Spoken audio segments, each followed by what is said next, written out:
जी, बिस्मिल्लाहिर्रहमानिर्रहीम। स्टूडेंट्स अस्सलाम वालेकुम। जी स्टूडेंट्स, आज हम पंजाब प्रीएम्पशन एक्ट जो है 1991 जो है वो आज हम पढ़ेंगे। इसका जो सेक्शन जो हमने 23 से आगाज़ करना है, हम 22 तक पढ़ चुके थे, आज 23 से आगाज़ करते हैं।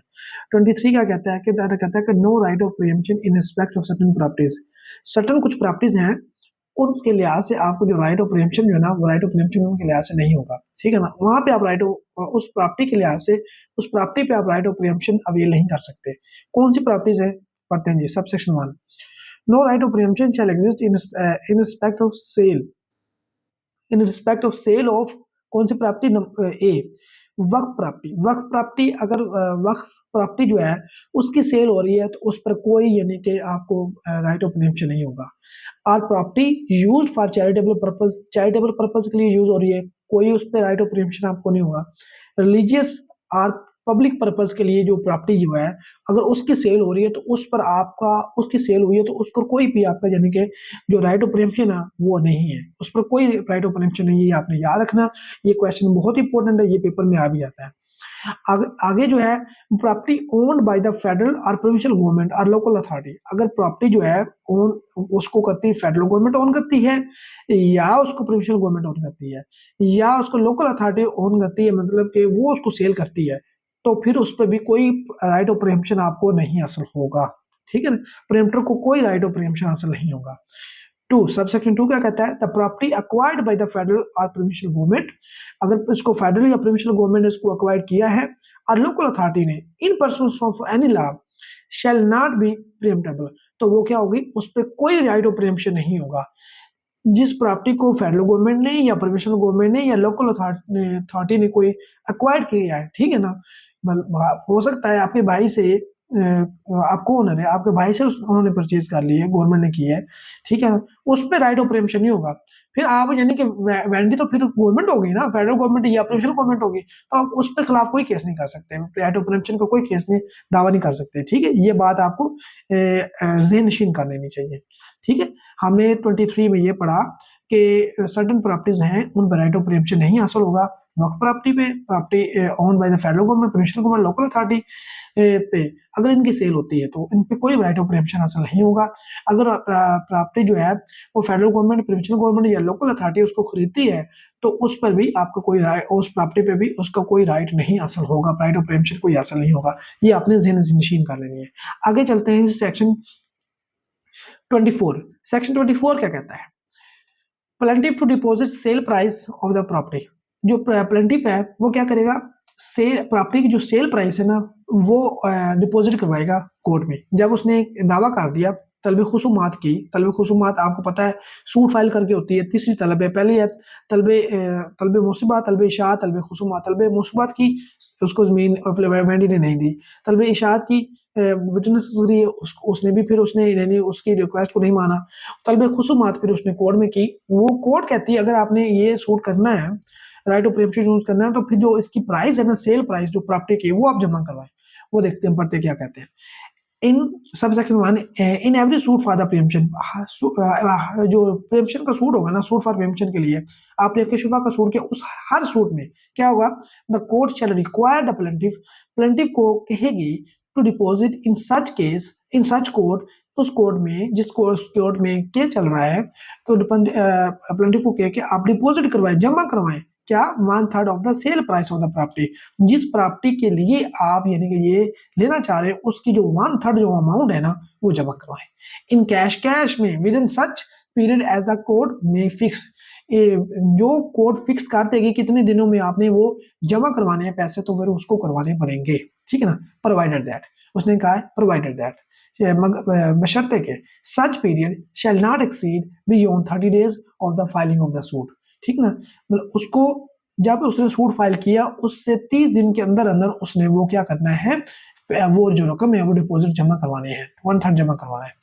आगे चलते हैं, प्रोवाइडेड फॉर द डेट, मजीद ये कहता है अगर if no sale price is mention in the sale deed, जो सेल डीड है उसमें सेल प्राइस मेंशन नहीं है कि प्रॉपर्टी की क्या है या म्यूटेशन की क्या है, तो क्या होगा, क्या होगा, are the price so mentioned, या the price so mention appears to be inflated, बहुत ज्यादा लग रही है, the court shall require the deposit of 1/3 of the probable value of the property.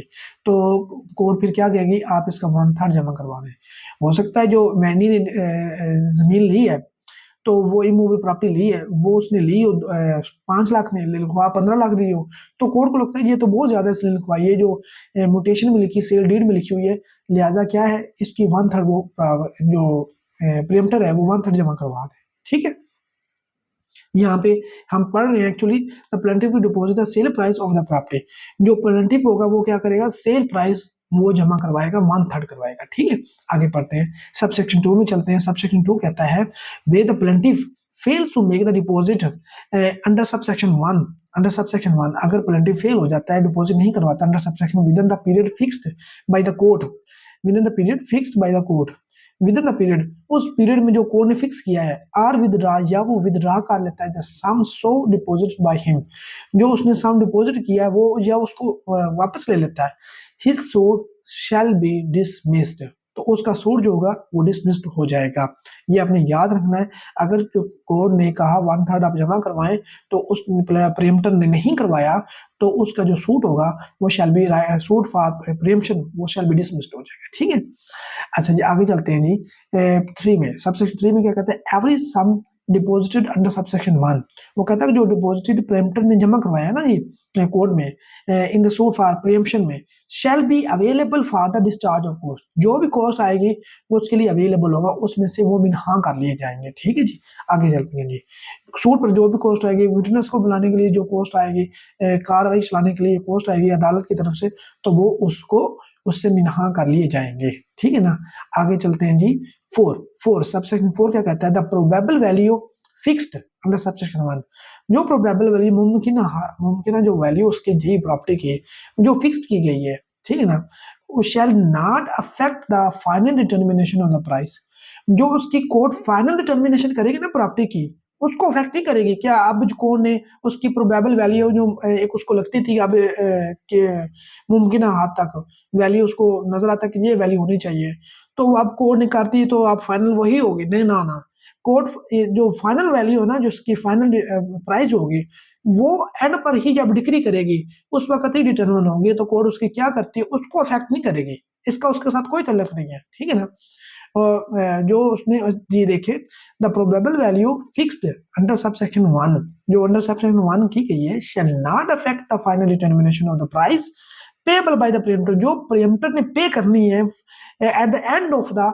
Eight end the decision of the case, जो preempter ने, क्योंकि उसने कहा ना कि जमीन मुझे चाहिए, उसने 1/3 करवा दिया प्रोबेबल वैल्यू के मुताबिक। अब जो प्रोबेबल वैल्यू कोर्ट ने फिक्स की है वो डिटरमिन वो अफेक्ट नहीं करेगी, उसको असर अंदाज नहीं होगी किस पर, फाइनल डिटर्मिनेशन पे। ठीक है ना, कि अब ये कहेंगे प्रीएम्प्टर ये कहे कि वो वैल्यू वही रहेगी, ठीक है ना, जो आपने फिक्स की, तो या वेंडी के वही रहे, ये नहीं होगा, जो फाइनल डिटर्मिन करेंगे डिक्री में वही वो अलग से होगी। ठीक है, अच्छा जी आगे सेक्शन 25, इस बात की समझ आ गई है उम्मीद करता हूँ आपको। सेक्शन 25 क्या कहता है, सेक्शन 25 कहता है कि डिपॉजिट और refund of excess price. Deposit वो कहता है कि एक्सेस प्राइस, डिपॉजिट वो कहता है कि कोर्ट कहेगी आप प्रीएम्प्टर को आप डिपॉजिट करवाएं, क्या करवाएं कि अगर तो जो फाइनल डिटर्मिनेशन की है प्रॉपर्टी की वो अगर ज्यादा है प्रोबेबल वैल्यू से, तो प्रॉपर्टी जो जो 1/3 उसने जमा करवाया उससे ज्यादा है फाइनल डिटर्मिन हुई है, तो फिर कोर्ट कहेगी किसको, प्रीएम्प्टर को, कि आप इसको जो एक्सेस अमाउंट जो है ना आप डिपॉजिट करवाएं, जमा करवाएं। और रिफंड रिफंड में क्या है कि अगर जो उसने 1/3 जमा करवाया हुआ है वो ज्यादा है और जो फाइनल डिटर्मिनेशन वो कम है, तो कोर्ट उसको क्या कहेगी, उसको रिमेनिंग अमाउंट कहेंगी आप यानी कि उसको रिफंड कर देगी। बस ये इसमें 2 बातें हैं, हम पढ़ लेते हैं। उसने कहा where a court passes a decree pass की in favour of the preemptor के हक में कर दिए। अब प्रीएम्प्टर क्या डिक्री होल्डर है, जिसकी हक में डिक्री पास हो उसको डिक्री होल्डर कहते हैं। On payment of price which is in excess of the amount already deposited by the preempter. ठीक है ना, अगर वो जो डिक्री की है पास की उसकी फेवर में उस प्रॉपर्टी की वैल्यू ज्यादा में की है, तो फिर क्या होगा, the court shall require the preempter, court preempter से रिक्वायर करेगी, कहेगी to deposit the remaining amount, जो रिमेनिंग अमाउंट रहती है विद इन 30 डेज, 30 दिन के अंदर of the passing of the decree, decree pass होने के 30 दिन के अंदर अंदर क्या करे, वो उस रिमेनिंग अमाउंट जो है ना वो भी जमा करवा दे, मेहरबानी करके आपको प्रॉपर्टी मिल जाएगी। ठीक हो गया। आगे क्योंकि वो कोर्ट लेकर देगी ना वेंडी को, फिर आगे where decree subsection 2, where decree is passed for the lesser amount, अगर डिक्री लेसर अमाउंट में पास होती है, then the amount already deposited by the preempter, जो प्रियम्प्टर ने ऑलरेडी जो प्राइस जो है अमाउंट जमा करवाई हुई है उससे कम में डिक्री पास होती है, the court shell refund the excess amount, court refund करवा देगी। जो इतनी भी उसने फॉर एग्जांपल उसने 10 लाख जमा करवाए हैं तो प्रॉपर्टी बनती है 9 लाख की, तो 1 लाख उसको रिफंड हो जाएगा, the excess amount to such preempter, तो उस प्रियम्प्टर को 1 लाख वापस मिल जाएगा। ठीक हो गया जनाब। आगे हम चलते हैं जी सेक्शन 26 में पढ़ते हैं। सेक्शन 26 क्या कहता है? सेक्शन 26 कहता है sum deposited by the preempter not to be attached, उसने कहा जो सम डिपॉजिट उसने करवाया है, उसने डिपॉजिट यानी कि 1/3 कहा था कोर्ट ने करवाने का, अब 1/3 करवा दे, ठीक है ना, ये जितना भी कहा था वो जो है वो उसको अटैच नहीं किया जाएगा किसी भी क्रिमिनल सिविल रेवेन्यू कोर्ट के कहने पर, कि इसकी हो सकता है किसी को उसका कोई मुकदमा कहीं चल रहा हो तो वो उधर पेश ना हो रहा, जो कोई भी मामला तो कोर्ट ऑर्डर कर दे कि उसकी प्रॉपर्टी अटैच कर दी जाए, तो उसका जो सम जमा हुआ है ना कोर्ट में in the suit for preemption के केस में, तो फिर वो उसको अटैच नहीं किया जाएगा। इस बात का खुलासा ये है, no sum deposited in or paid into the court by the preempter, उसने कहा नो सम डिपॉजिटेड, जो भी डिपॉजिट किया गया है या पे किया गया कोर्ट में प्रियम्प्टर की तरफ से under the provisions of this act, इस एक्ट की प्रोविजन के तहत शैल शैल शैल क्या करेगा, शैल क्या होगा, while it is in the custody of the court, वो जो सम कोर्ट की कस्टडी में है, be liable shall be liable to attach by any civil court, ऊपर no sum deposited by the preemptor shall be liable to attach by any civil criminal revenue code, कोई भी revenue code के कहने पर, civil code के कहने पर, criminal code के कहने पर उसको अटैच नहीं कर दिया जाएगा कि वो फिक्स हो जाए, अब वो जब्त हो गए, वो ऐसा नहीं होगा कि वो अब निकलवा नहीं सकता, वो विदड्रॉ भी करवा सकता है वो अमाउंट, ठीक है ना। ये अपने लोकल अथॉरिटी के कहने पर, रेवेन्यू ऑफिसर के कहने पर उसको अटैच नहीं कर दिया जाएगा। अटैचमेंट होती है कि अगर एक आदमी जो है वो बार बार उससे दूसरे फ्रीक ने पैसे लेने हैं तो वो आ नहीं रहा, डिग्री पास हो गई है, डिग्री को एग्जीक्यूशन नहीं हो रही, तो वो उसकी प्रॉपर्टी की अटैच कर दी जाती है कि अब ये प्रॉपर्टी गवर्नमेंट ने अपने अदालत ने अपनी तहवील में ले ली है, अब इसको बेच कर इसकी नीलामी करके वो पेमेंट दिलवाई जाएगी, इसको कहते हैं अटैचमेंट। तो लिहाजा वो अटैचमेंट नहीं होंगी इन पैसों की जो कोर्ट की स्टडी में है, in the suit for right of preemption में। ठीक है, इस बात की समझ आ गई, उम्मीद करता हूँ कि आ गई होगी। आगे चलते हैं सेक्शन 27। सेक्शन 27 क्या कहता है? डिटर्मिनेशन ऑफ द प्राइस, जो प्राइस बाय द कोर्ट, कौन करेगा डिटर्मिनेशन? बाय कोर्ट करेगी, डिटरमिन प्राइस करेगी किसकी? प्रॉपर्टी की, जो प्रियम्प्टेबल प्रॉपर्टी है जिस पर अकशुफा किया गया है। Where the parties to do not agree नहीं करती to the price at which the preempter shall exercise his right of preemption, वो कहता है कि अगर ये ऐसा मामला हो गया है कि दोनों पार्टीज एक पॉइंट पर, एक प्राइस पर एग्री नहीं करती, वेंडी कहता है कि नहीं ये चीज कितनी प्राइस है, वो प्रियम्प्टर कहता है इसकी कितनी प्राइस है, तो फिर क्या कोर्ट क्या करेगी? द कोर्ट शैल डिटरमिन करेगी whether the price at which the sale purports to have been taken place, fixed in good faith or paid। ठीक है, तो फिर कोर्ट डिटरमिन करेगी, वो देखेगी कि जो सेल, जिस प्राइस पर वो प्रॉपर्टी सेल हुई है, ठीक है ना, वो गुड फेथ में हुई, गुड फेथ में की गई है या नहीं की गई, ठीक है ना, गुड फेथ में वो उसमें लिखी गई है सेल डीड में या नहीं लिखी गई। And if it finds that the price was not so fixed or paid, it shall fix the market value of the property. अगर वो कोर्ट देखती है कि ये प्राइस जो है वो नहीं लिखी गई, फिक्स नहीं की गई, पेड नहीं की गई, ठीक है ना, सेल डीड में, it shall fix the market value of the property, फिर मार्केट वैल्यू जो होगी ना उसकी प्रॉपर्टी की वो फिक्स कर देगी as the price to be paid by the preempter, ठीक है ना, as the price to be paid by the preempter, जो प्रीएम्प्टर की तरफ से प्राइस दी जानी है, ठीक है ना, वो फिक्स कर देगी।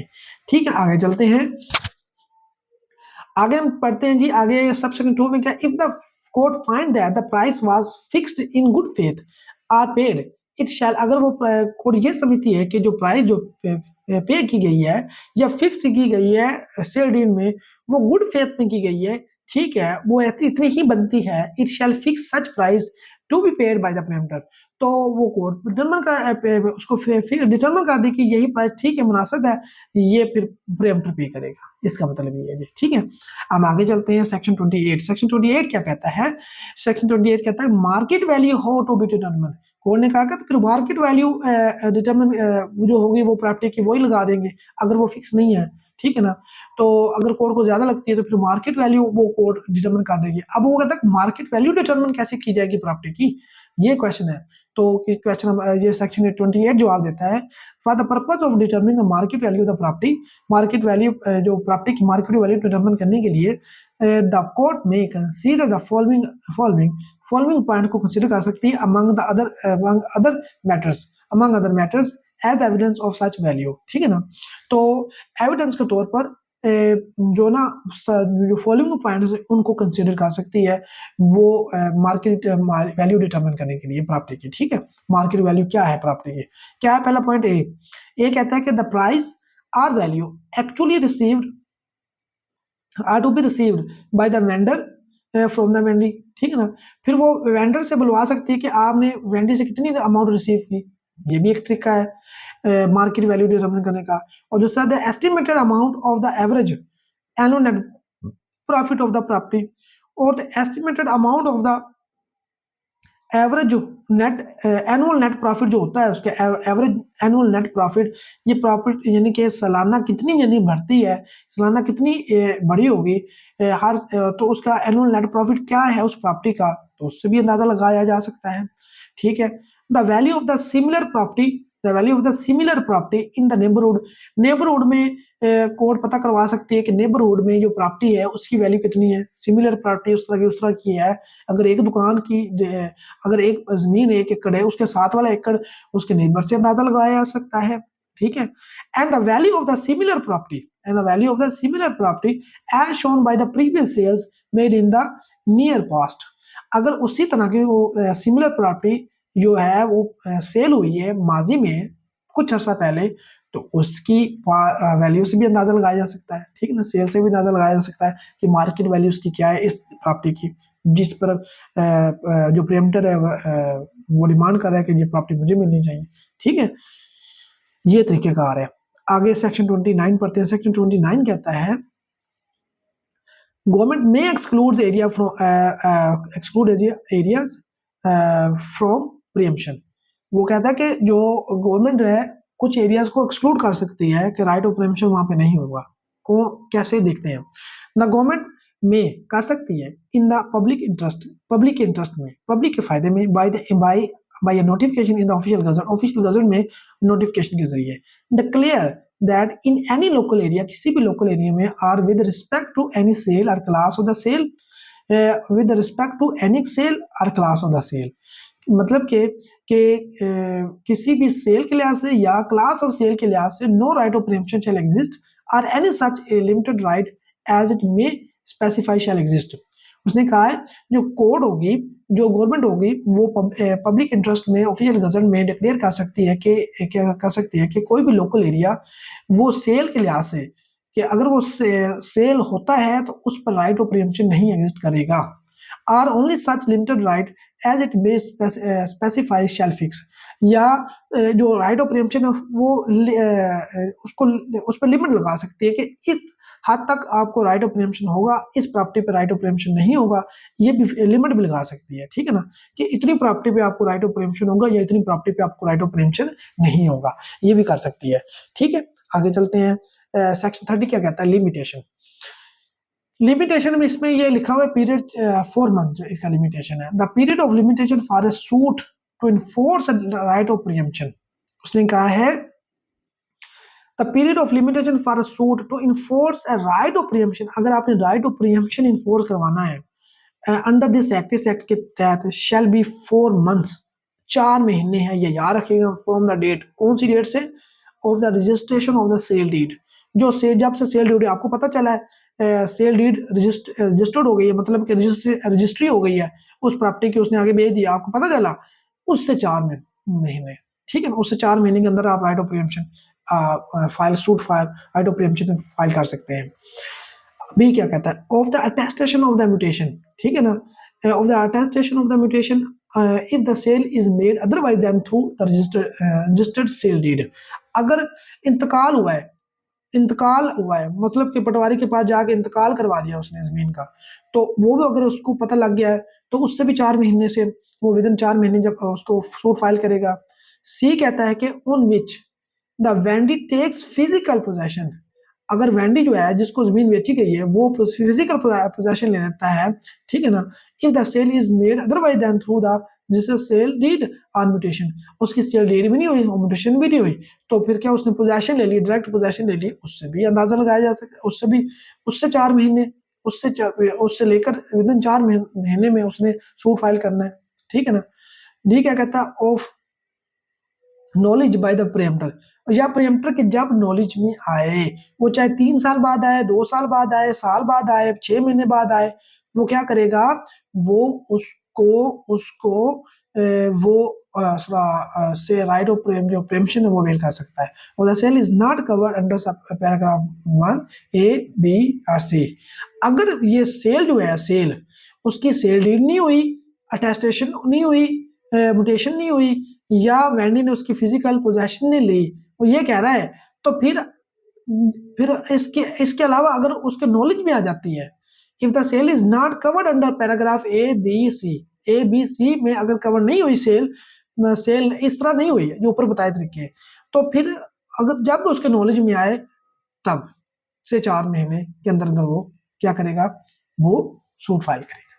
चलें जी, नोटिस 31 पढ़ लेते हैं। 31 क्या कहता है, 30 एक्चुअली आज जो लेक्चर है वो थोड़ा सा लंबा हो रहा है, बड़ा हो रहा है, बहुत इंपॉर्टेंट पीछे वाली चीज़ें ज़्यादा, मैं देख लेता हूँ आगे सेक्शन कितने हैं, matter ancillary application, civil procedure code, appeal होगा, बस इसमें 2-3 सेक्शन है, अभी इसको ख़त्म कर लेते हैं क्योंकि फिर इसको दोबारा हम ना नहीं पढ़ेंगे, इसको आप इसको रिवाइज करते रहेंगे, ठीक है। नोटिस क्या करता है, the officer registering sale deed, जो ऑफिसर रजिस्टर करेगा ना, रजिस्ट्री पास करेगा sale deed, or attesting the mutation, जहाँ जो पटवारी उसको टेस्ट करेगा, म्यूटेशन इंतकाल करेगा of sale, shall within 2 weeks of the registration और अटेस्टेशन, या तो वो रजिस्ट्री की है तो फिर उससे 2 हफ्ते के अंदर अंदर, या उसका इंतकाल को टेस्ट किया है, तस्दीक की है तो उसके 2 हफ्ते के अंदर अंदर। एट द केस में भी जो भी केस होगा ये पब्लिक नोटिस देगा इन respect of such registration and attestation, तो वो पब्लिक नोटिस देगा उस रजिस्ट्रेशन या अटेस्टेशन के सिलसिले में। पब्लिक नोटिस कैसे देगा, the notice under sub section 1 जो है under sub section 1 shall be deemed to have been sufficiently given, कि ये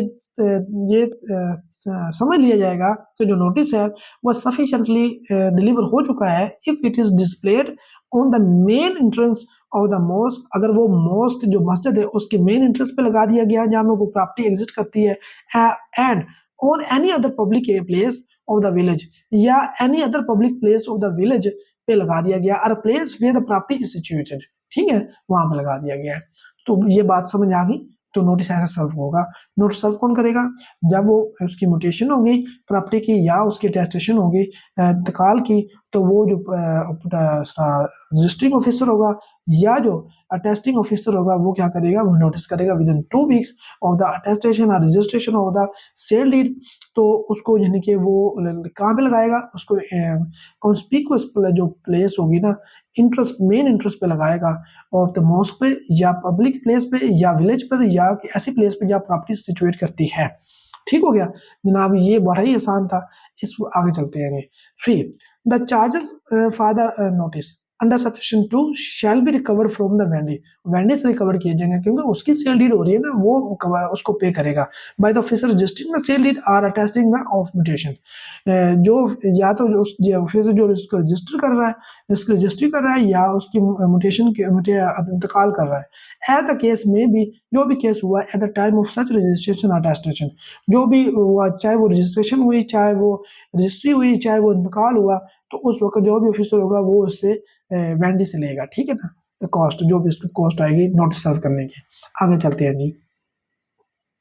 32 क्या कहता है, मैटर्स इन एंसिलरी। एंसिलरी होता है मुतरादफ मिले जोड़े जुड़े मिलते जुलते जो होते हैं ना मामला होते हैं जो इस एक्ट में प्रियम्पशन के लिहाज से वो कह रहा है कि मैटर एंसिलरी आर एकन मुतरादफ उससे मिलते जुलते to the provisions of this act, इस एक्ट से मिलते जुलते मामला के बारे में क्या ये सेक्शन क्या कहता है कि matter ancillary or akin to the provisions of this act, इस एक्ट की प्रोविजन से मिलते जुलते जो मामला होंगे which have not been sufficiently covered under any provision thereof, अगर इस कानून में वो मैटर जो अच्छी तरह कवर नहीं किए गए इसकी प्रोविजंस में सेक्शंस में, तो shall be decided according to sharia, उसको शरिया के मुताबिक, उसको अकॉर्डिंग टू इस्लामिक लॉ के मुताबिक उसको डिसाइड किया जाएगा।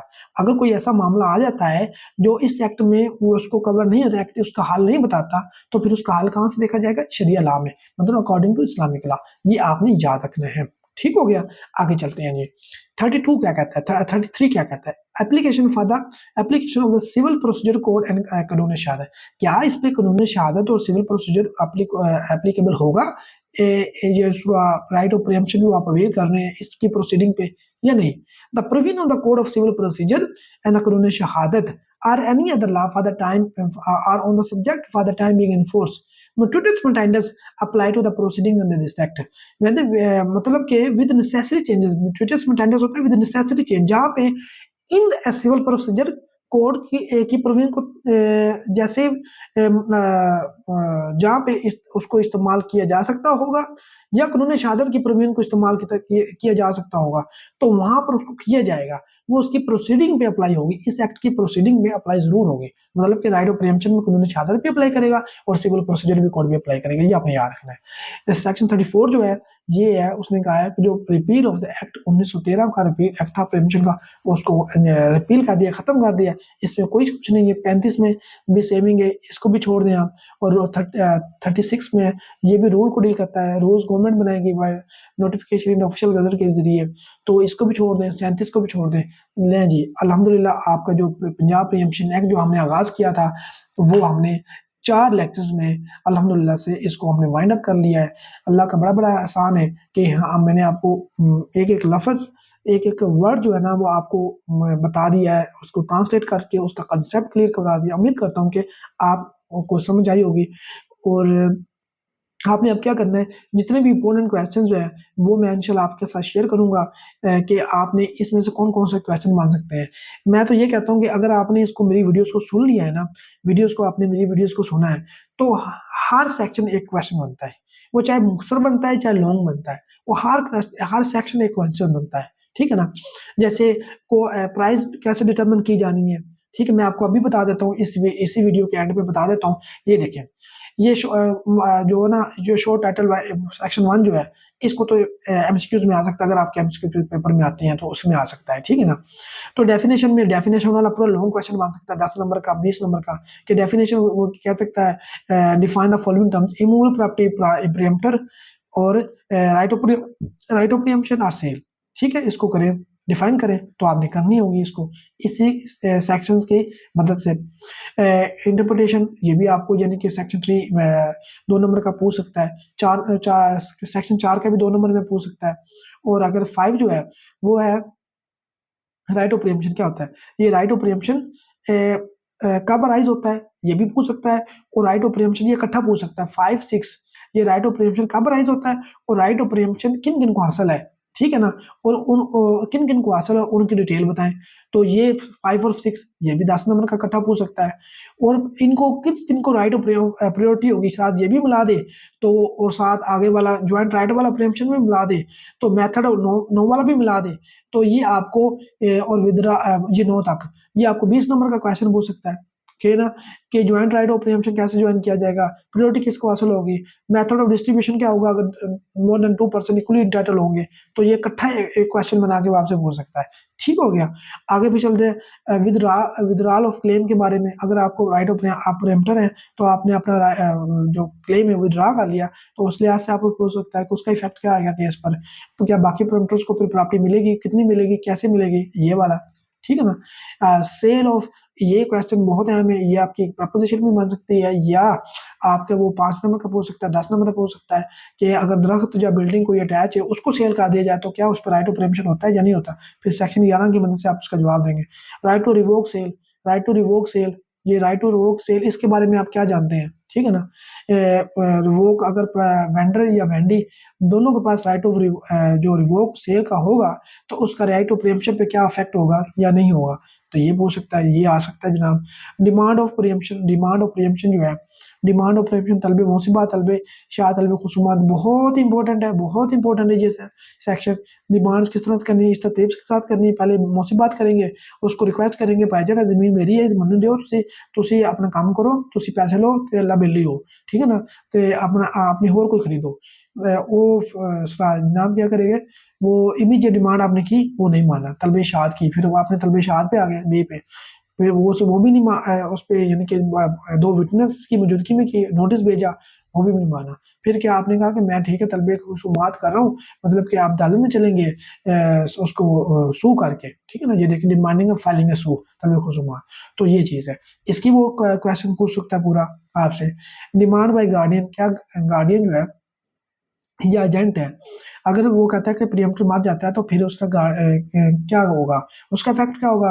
अगर गार्डियन वो क्या है ये कह देता है कि अगर प्रीएम्प्टर माइनर है या डिसेबल है तो उसकी जगह पे फिर कौन करेगा, डिमांड कौन करेगा राइट और प्रीएम्पशन का, तो ये आप बताएं, गार्डियन और एजेंट करेगा सेक्शन 14 के तहत।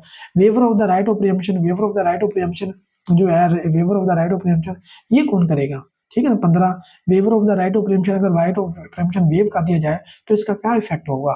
ये डेथ ऑफ प्रीएम्प्टर, डेथ हो जाए तो फिर उसका लीगल राइट्स पे चला जाता है, लीगल हेयर्स पे चला जाता है राइट।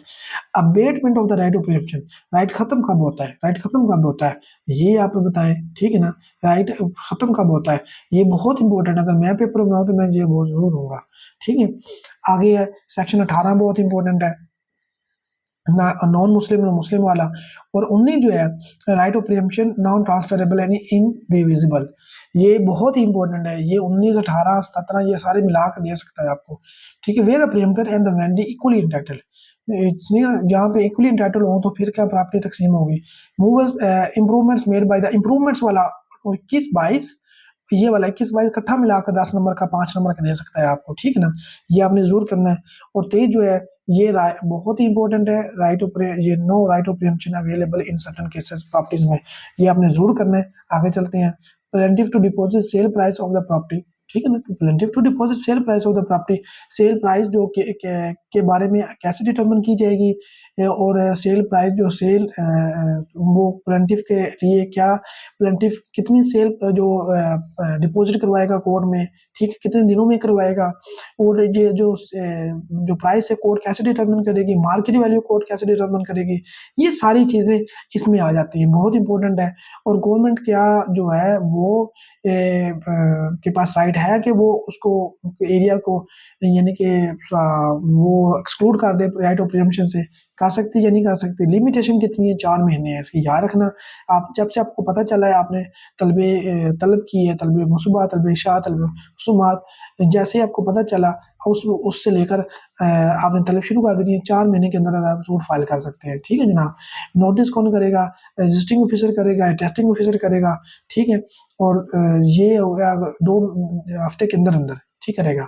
और मैटर इंसिलरी कैसे डिटर्मिन किए जाएंगे, मतलब कि मिलते जुलते उसको शरिया ला के मुताबिक देखा जाएंगे, अगर इस कानून की जो प्रवीण जो है वो नहीं बताती। तो 33 है, सेक्शन 33 क्या कहता है, सिविल प्रोसीजर कानूनी शहादत अप्लाई होंगे इस प्रोसीडिंग पे। और 34 सामने नहीं करना, और 35 भी नहीं करना, 36 भी नहीं करना, 37 भी नहीं करना। Thank you very much. Waqar Ahmad Faridi को इजाज़त दीजिए, अगले लेक्चर में मिलते हैं नए कानून के साथ, नई टॉपिक के साथ। बहुत शुक्रिया, थैंक यू। अपना दुआ में याद रखिए जी। अल्लाह हाफिज़।